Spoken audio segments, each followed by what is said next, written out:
कबील खान को ठिकाने लगाने के बाद हम उसके आदमियों से जान छुड़ा कर आ गए थे। एक पहाड़ी उतर कर नाला क्रॉस करने के बाद पलवशा ने एक मुनासिब जगह पर रॉकेट लॉन्चर को छुपा दिया कि बगैर रॉकेटों के वो हमारे लिए फालतू वजन ही था। रॉकेट लॉन्चर से जान छुड़ाकर हमारा सफर दोबारा शुरू हो गया। 2-3 घंटों बाद हम वहाँ से काफी दूर निकल आए थे। इस दौरान हमने एक और बुलंदी सर करके उसकी दूसरी जानिब ढलवान में नीचे उतर गए। सूरज पहाड़ों के अकब में छुप गया था। रोशनी आहिस्ता आहिस्ता कम होती जा रही थी। दूर से नजर आने वाले चंद घरों को देखकर पलवशा ने अपनी समत तब्दील की और बाएं हाथ मौजूद पहाड़ी पर चढ़ने लगे। उसी वक्त झाड़ियों के अकब से गधे पर लकड़ियां लादे एक उधेड़ उम्र शख्स नमूदार हुआ। उसका रुख चंद 100 गज दूर नजर आने वाले घरों की जानिब था। उसने हमें देख लिया था। हम उसे नजरअंदाज किए ढलवान पर चढ़ते रहे। पहाड़ी पर पहुंचते ही वो दूसरी जानिब उतरे बगैर ऊपर ही ऊपर चलने लगा। मुसलसल चलने की वजह से हमारा पसीना बहने लगा था। मुझे सख्त प्यास महसूस हो रही थी। मैंने नाम लिए बगैर आवाज दी, पानी तो दे दो। सफरी थैले में से पानी भरी बोतल पलवशा ने निकाल कर मेरी जानिब बढ़ाई और एक पत्थर पर बैठ गई। मैं भी एक हमवार पत्थर के नीचे बैठ गया। शाम का मलगजा अंधेरा तारीकी में तब्दील होने लगा था। पानी पी उसकी जानिब बढ़ा दी। बोतल लेकर उसने मुंह से लगा ली। चंद मिनट आराम करने के बाद वो खड़ी हो गई। मैंने उठते हुए पूछा, वैसे हम कहाँ जा रहे हैं? अभी हम जिस तरफ निकल आए हैं ये इलाका मेरा भी देखा भाला नहीं है। सुबह की रोशनी ही से मैं अंदाजा लगा सकूंगी कि हमारा रुख किस जानिब है। मैंने पूछा, तो क्या सारी रात हम यूं ही टामाटोइयां करते रहेंगे? वो बोली, कोई मुनासिब जगह देखकर रात गुजार लेते हैं। वो भी मेरी तरह आराम करने के हक में थी। हम उसी तरह बुलंदी पर सफर करते रहे। 10-15 मिनट बाद वो पहाड़ी दाएं जानिब एक दूसरी पहाड़ी की तरफ मुड़ गई, लेकिन दोनों पहाड़ियों के बीच एक गहरी जगह मौजूद थी। अब अंधेरे में ये अंदाजा लगाना मुश्किल था कि वो दबी हुई जगह कितनी गहरी थी। अंधेरा काफी गहरा हो गया था। मुझे ठोकर लगी और मैंने बमुश्किल खुद को गिरने से बचाया। मैंने फौरन कहा, टॉर्च तो जला लो। थैले से टॉर्च निकालकर उसने मेरी जानिब बढ़ा दी। वो ऊंचाई इतनी ज्यादा नहीं थी। उस दबी हुई जगह के बाद हमारे सामने एक पहाड़ की बुलंदी शुरू हो रही थी, जबकि दाएं बाएं 2 नालों की उतराई थी। बजाय ऊपर जाने के वो बाएं नाले में उतरने लगी। नाला काफी तंग था। टॉर्च की रोशनी दाएं बाएं फेंक कर मेरी निगाहें किसी मुनासिब जगह की तलाश में भटक रही थी। सारे दिन की भाग दौड़ के बाद मैं काफी थकन महसूस कर रहा था। कोशिश के बावजूद कोई मुनासिब जगह नजर नहीं आ रही थी। काफी देर की खामोशी के बाद उसकी आवाज उभरी, पिस्तौल तैयार हालत में रखो, यहाँ किसी जंगली जानवर से भी मुठभेड़ हो सकती है। करते हुए मैंने टॉर्च बाएं हाथ में थामते हुए दाएं हाथ में बैरिटा थाम लिया।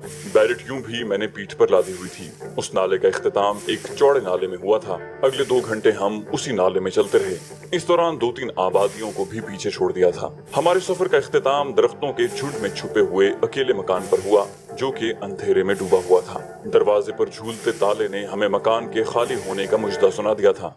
पलवशा ने कहा, मेरा ख्याल है यही जगह मुनासिब है। सही कहा। मैंने पिस्तौल को नाल से पकड़कर दस्ते से ताले को जरब लगाई। छोटा सा ताला फौरन खुल गया। अंदर दाखिल होकर हमने दरवाजा अंदर से कुंडी कर दिया। टॉर्च की रोशनी फेंक कर मैंने जायजा लिया। वो एक छोटा सा मकान था। दाखिली दरवाजे वाली जानिब छोड़कर मकान के 3 अतराफ में 2 कमरे बने हुए थे। मकामी तर्ज तामीर के मुताबिक छत पर 2 मोर्चे भी बने हुए थे। कमरों के सामने बारामदा मौजूद नहीं था। सामने वाले 2 कमरों के दरवाजों को ताले लगे हुए थे, जबकि बाकी कमरों के दरवाजे बाहर से कुंडी थे, उनमें ताले लगे हुए नहीं थे। पलवशा ने एक कमरे का ताला तोड़कर दरवाजा खोला। मैंने करीब होकर अंदर टॉर्च की रोशनी फेंकी। कमरे में बांध की बनी हुई 3 चारपाइयां दीवारों के साथ तरतीब से पड़ी थी। एक कोने में बड़ी जस्ती पेटी रखी थी और उस पर 2 ट्रंक रखे हुए थे। 3 चारपाइयों पर एक तकिया रखा हुआ था। खजूर के पत्तों से बनी 2-3 चटाइयां लपेटी हुई लोहे की पेटी पर रखी थी। चंद इस्तेमाल के बर्तन भी एक कोने में धरे थे। कमरे का जायजा लेकर हमने दूसरे कमरे का ताला तोड़ने की जरूरत महसूस नहीं की थी। लोहे की बड़ी पेटी में हमें बिस्तर रखे हुए भी मिल गए थे।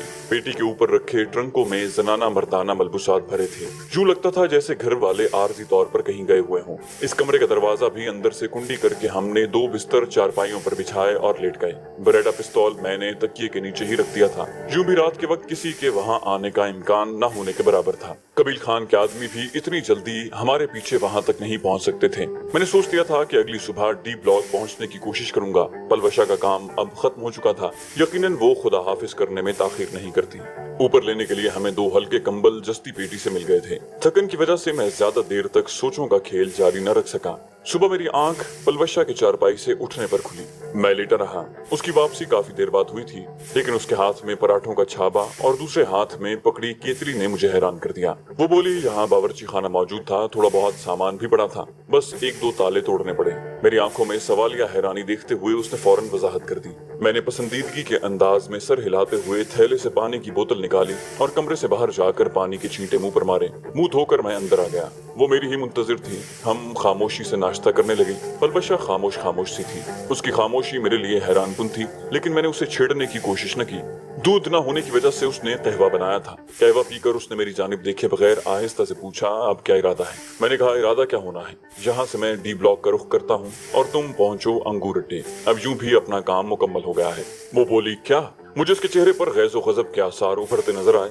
उसका गुस्सा मेरे लिए हैरानकुन था। मैंने पूछा, इसमें हैरान होने या गुस्सा करने की क्या बात है? वो बोली, तुम एक बुज़दिल, कम हिम्मत और बेवकूफ शख्स हो। मुझे तुम्हें कत्ल करने का इरादा तब्दील नहीं करना चाहिए था। यकीनन माहीन ने बिल्कुल ठीक किया था तुम्हारे साथ। तुम हो ही इस काबिल। वो बिभरते हुए बोली।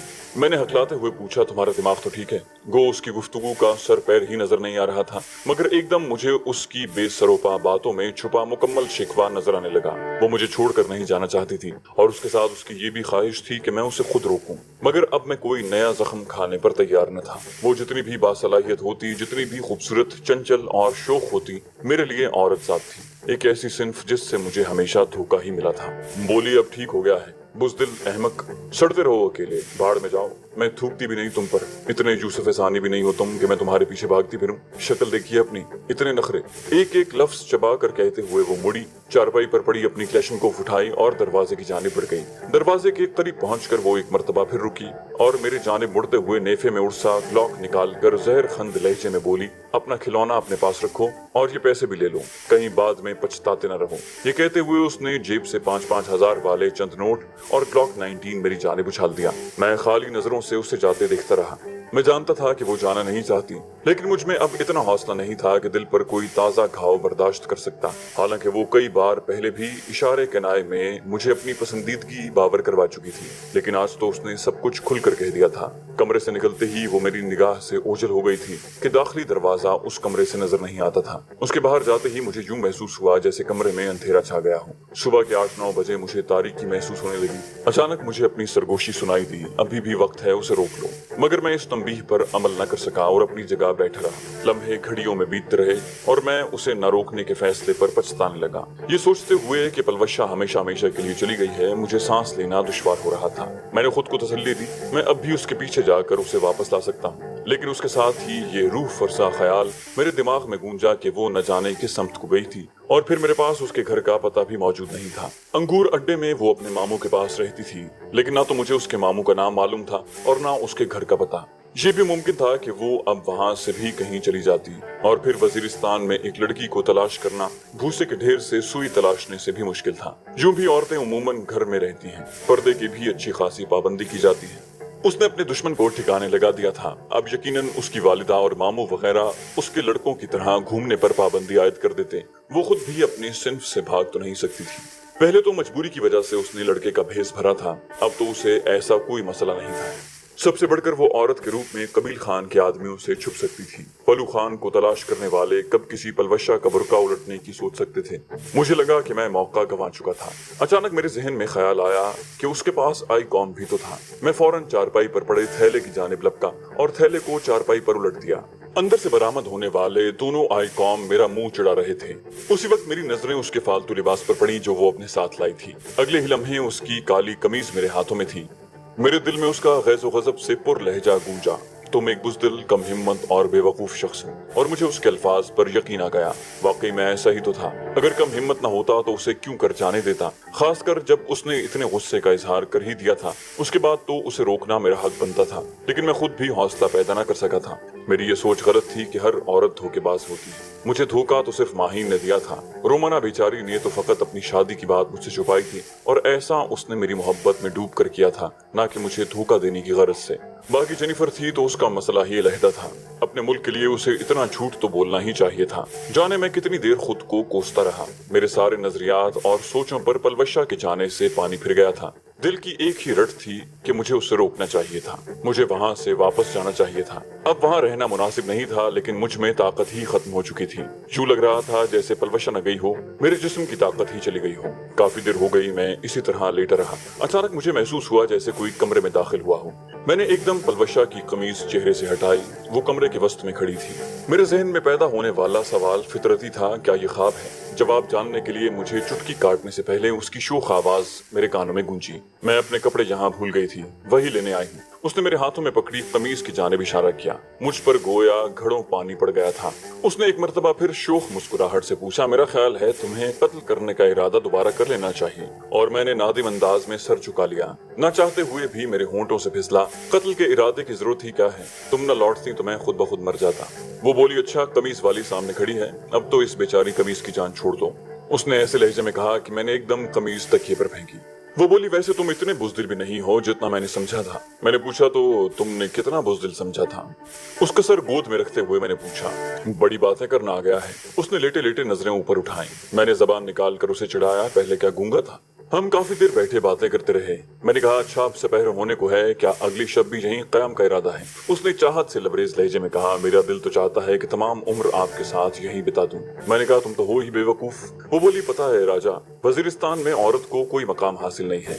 बाप किसी भेड़ बकरी की तरह उसका सौदा करता है। ना तो शादी के वक्त औरत की मर्जी दरियाफ्त की जाती है और ना उसकी राय को कोई अहमियत दी जाती है। बल्कि इस मामले में कोई भी लड़की जबान खोलने की मजाज नहीं होती। उसूलन तो औरत की जिम्मेदारी घर के काम संभालना होता है, मगर यहाँ जंगल से लकड़ियां लाना, खेती बाड़ी करना औरत ही की जिम्मेदारी होती है। यहाँ मर्द का काम सिर्फ झूठी खैरत दिखाना, बेटी की तालीम पर पाबंदी लगाना, जवान होने पर उसका सौदा करके पैसे खरे करना होता है। खासकर तालीम तो औरत के लिए शजरे ममनुआ है। मुझे भी किसी वजह से पढ़ने का मौका मिला, वरना आज मैं भी सपू गुमाए बाजी की तरह अनपढ़ होती। और सच कहूँ तो अगर आप मुझे न मिलते तब भी मैंने वजीरिस्तान में शादी नहीं करनी थी। मैंने कहा, तो क्या तुम जैसी लड़की को पाकिस्तान में रिश्तों की कोई कमी है? एक छोड़ो, लाखों मर्द तुम्हें अपनाने को तैयार होंगे। वो बोली, हाँ, मगर उनमें कोई भी तुम नहीं होगे। मैंने कहा, तो मुझ में कौन से सुर्खाब के पर लगे हैं? अगर किसी काबिल होता तो बार बार यूं धुतकारा न जाता। वो बोली, धुतकारने वालियां बेवकूफ और बदकिस्मत थी। अपनी अहमियत मुझसे पूछो। मैंने कहा, फिर कभी सही, फिलहाल तुम खाना ले आओ ताकि खाना खाकर निकलें। वो उठते हुए बोली, खाना तो मैं ले आती हूँ, मगर आज रात यहीं रहेंगे। मैंने कहा, पलवश यार, समझने की कोशिश करो। वो मुस्कुराते हुए शोखी भरे लहजे में बोली, सच कहो, कभी पहले भी आपकी बात मानी है? उसका अंदाज देखते हुए मैं बेबसी से मुस्कुरा दिया। वो भी होंठों पर दिल आवेज मुस्कुराहट सजाए बाहर निकल गई। जिंदगी एक अजीब डगर पर आ गई थी। कहाँ तो मैंने माहीन की बेवफाई और रोमाना के झूठ के बाद औरत जात पर एतबार न करने का तहिया किया था, और कहाँ पलवशा के बगैर एक लम्हा गुजारना कारे दारद लग रहा था। वो पहली नजर के साथ ही मेरे दिल में उतर गई थी, मगर मैंने खुद को धोखे में मुब्तला रखा और अब एकदम उसकी चाहत खुलकर सामने आ गई थी। बल्कि हमने एक दूसरे को अपनाने का फैसला कर लिया था। मुझे यकीन था कि अबू जान और फूफो जान ने भी इस रिश्ते पर खुशी से फूले नहीं समाना। मेरे लिए ऐसी दुल्हन तो शायद वो सारी जिंदगी तलाश न कर पाते। मैं पलवशा को तिलगंग भिजवाने की बाबत सोचने लगा। अब उसे अपने साथ फिराना बेवकूफी था, लेकिन इस बारे में सबसे बड़ी रुकावट खुद पलवशा की जात थी। मैं जानता था कि उसने मुश्किल ही से राजी होना है। अलबत्ता फिलफौर शादी का लालच देकर मैं उसे तिलगंग ले जा सकता था। उसके बाद शायद वो हठ धर्म मान जाती। सबसे बढ़कर मैं खुद भी मजीद उससे दूर नहीं रह सकता था। उसे जिंदगी में शामिल करना मुझे अपनी सबसे बड़ी ख्वाहिश लग रही थी। पलवशा की वापसी रोटी के छाबे और सालन के कटोरे के साथ हुई। अरे, आपने अभी तक पैसे नहीं उठाए? उसने जमीन पर बिखरे नोटों को देखकर मुस्कुरा कर पूछा। उस वक्त मेरी नजर भी उन नोटों पर पड़ी जो वहां से जाते हुए वो गुस्से में फेंक कर गई थी। मैंने साफ गोई से कहा, मुझे नोट उठाने का होश ही कहाँ था। वो बोली, वापस तो आ गई हूँ, होश भी आ जाएगा। मेरे सामने खाने के बर्तन धर कर वो जमीन पर बिखरे नोट समेटने लगी। ग्लॉक भी उठाकर उसने चारपाई पर रख दिया। मैंने कहा, पहले तुम्हारी वापसी की खुशी तो हजम कर लूं। वो बोली, तो जाने क्यों दिया? वो मेरे हमरा बैठकर खाना खाने लगी। टमाटर प्याज के बगैर सिर्फ उबली हुई दाल, जिसमें थोड़ा सा घी, सुर्ख मिर्चें और नमक शामिल था, लेकिन उस वक्त वो दाल भी बहुत लजीज लग रही थी। मैंने शरारत भरे लहजे में कहा, जाने कहाँ दिया? मुझे रोकने का मौका दिए बगैर तुम भाग गई थी। झूठा। उसने खफगी भरी निगाहें मेरी जानिब उठाई और मुझे मुस्कुराते देखकर दिल आवेज तबस्सुम होंठों पर बखेरते हुए खाना खाने लगी। खाना खाकर उसने फिर वहीं रात गुजारने पर इसरार किया। मजबूरन मुझे मानना पड़ा। रात को उसने चारपाई मेरी चारपाई से जोड़कर लगा दी। मैं हल्का सा मोतरिज हुआ, ये क्या है? वो बोली, पता नहीं कब से मेरे कान आपकी जबान से आपकी कहानी सुनने को तरस रहे हैं। मैंने कहा, तो आवाज तो वहां भी आ जाएगी। वो बोली, दिमाग खराब ना करो। रात गए तक वो मेरी दास्ताने हयात सुनती रही। मैंने अपनी जिंदगी में आने वाली तीनों लड़कियों की कहानी बिला किसी कमी बेशी के उसके सामने दोहरा दी थी। वो खामोशी और महवियत से सब कुछ सुनती रही। अलबत्ता माहीन की बेवफाई वाले जिक्र पर उसने बेख्तियार होकर मेरा हाथ पकड़ा। रात देर तक जागने की वजह से सुबह की नमाज भी कज़ा हो गई। हम दोनों की आंख 9-10 बजे के करीब खुली। उठते साथ वो नाश्ता बनाने चली गई। उसकी वापसी कहवे की केतली और पराठों के छाबे के साथ हुई। बोली, राजू, अपना दाना पानी यहाँ खत्म हो चुका है, बमुश्किल 2 पराठे ही बने हैं। मैंने उसे याद दिलाते हुए कहा, मैं तो कल ही जाने के लिए तैयार था। वो बोली, कोई बात नहीं, आज चले जाना। इत्मीनान भरे लहजे में कहते हुए उसने मेरे सामने पराठों का छाबा रख दिया। वैसे रोटी बनाना कब सीखा है, जबकि तुमने लड़का बनकर जिंदगी गुजारी है और लड़के ये काम नहीं करते। वो बोली, आपकी इत्तला के लिए अर्ज है कि मुजाहिदीन के ट्रेनिंग कैंप में खाना बनाना भी सीखना पड़ता है। इसके अलावा जब चंद दिन छुट्टी पर जाती, अम्मी जान भी इस बात पर जोर देती कि मैं रोटी बनाना सीख लूं, क्योंकि मैंने सारी जिंदगी लड़कों की तरह नहीं रहना। मैंने कहा, अच्छा ठीक है, यहाँ से सीधा अंगूर अड्डे तुम्हारे घर जाएंगे। तुम्हारी वालिदा और छोटे भाई को साथ लेकर तलागंग का रुख करेंगे। वहाँ पहुँचने के अगले दिन नबू जान और फुप्पो जान तुम्हारी अम्मी से बाकायदा रिश्ता मांगेंगी। तुम्हारे रिवाज के मुताबिक मुंह मांगी रकम अदा करेंगे और उससे अगले 2 दिन में हमारी शादी हो जाएगी। सच। उसने हाथ में थामी कहवे की प्याली नीचे रखते हुए वो पूरे जज्बात से मेरा हाथ थाम लिया। उसकी आंखों में खुशी के रंग कौसे क़ज़ा की तरह झिलमिलाने लगे। इतनी खुश वो मुझे जिंदगी में पहली बार नजर आई।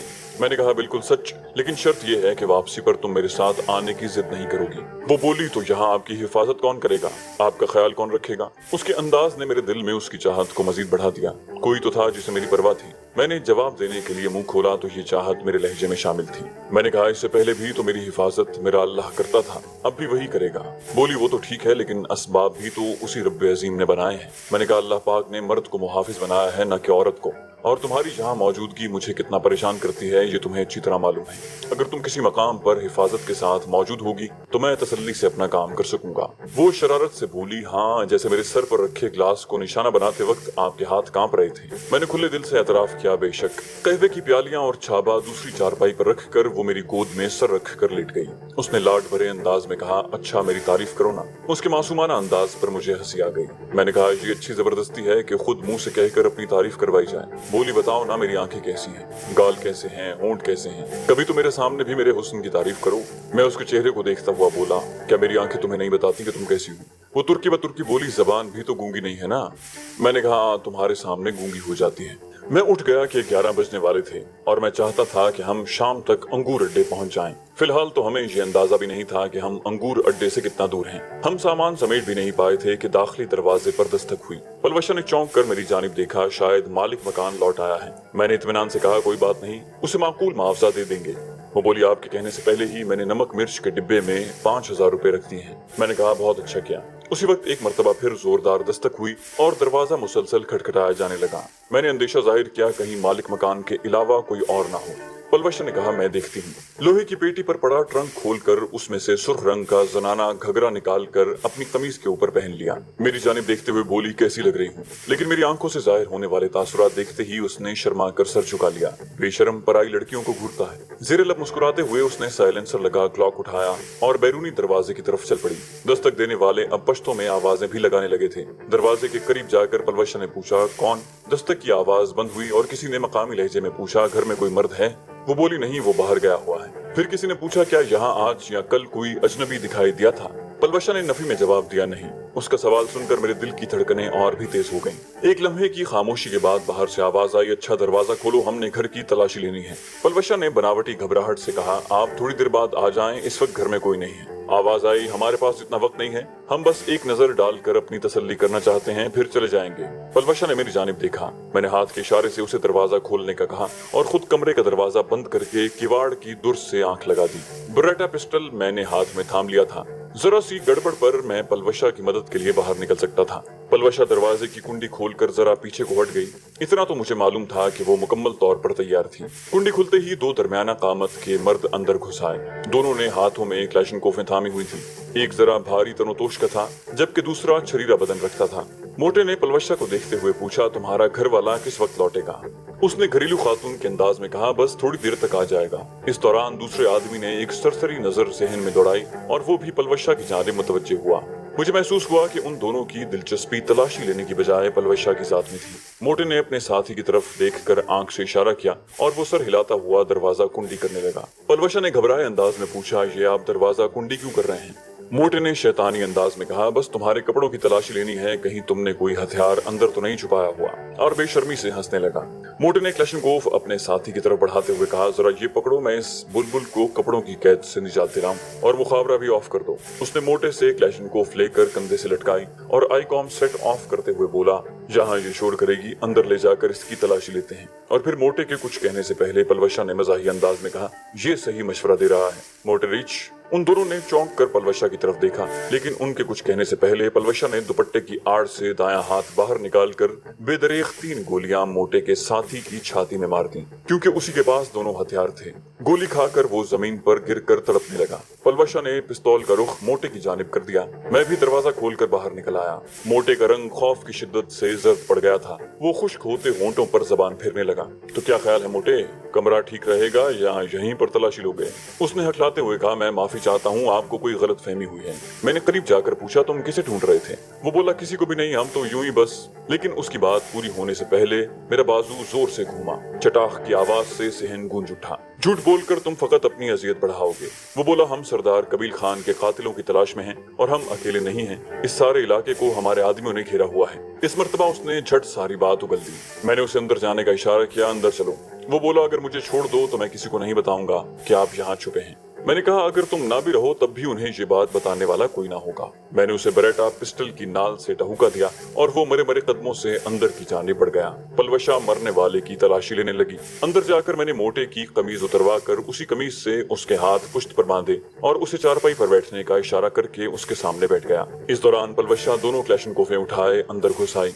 मैं उस पर तवज्जो दिए बगैर, जिस मोटे का नाम इनाम खान था, सवालों जवाब करने लगा। थोड़े बहुत तशद्दुद और फेंटी से उसने काफी मुफीद बातें बता दी। तमाम बातों का लुब्बे लुबाब ये था कि कबील खान के जानशीन जहांदाद ने सारे इलाके में अपने आदमी फैला दिए हैं। तमाम पार्टियां 2-2 और 3-3 अफराद पर मुश्तमिल हैं। हर पार्टी के पास आईकॉम सेट मौजूद है। परसों गोली लगने के बाद कबील खान ने जहांदाद खान को बता दिया था कि उस पर घात लगाने वालों में एक अच्छा निशानेबाज मौजूद है, जिसका मतलब यही था कि घात लगाने वालों में SS यानी मैं शामिल था। जहांदाद खुद उसकी मदद के लिए वहां पहुंचा, मगर मेरी फायरिंग से होने वाले नुकसान के बाद उसे मोर्चा बंद होना पड़ा। हमारे चले जाने के बाद भी वो काफी देर तक गोली के डर से आड़ में रहे, और फिर जब उन्हें यकीन हो गया कि हम वहां से चले गए हैं, तब भी वो डरते डरते आड़ से बाहर निकले। वहां अपने साथियों में उन्हें 2 आदमी जिंदा भी मिल गए थे, गो वो शदीद जख्मी थे। नाले में पड़ी कबील खान की लाश देखकर जहांदाद गुस्से से पागल हो गया। वो कबील खान का सौतेला भाई था। चैनल को सब्सक्राइब कीजिए और बेल आइकन पर क्लिक कीजिए।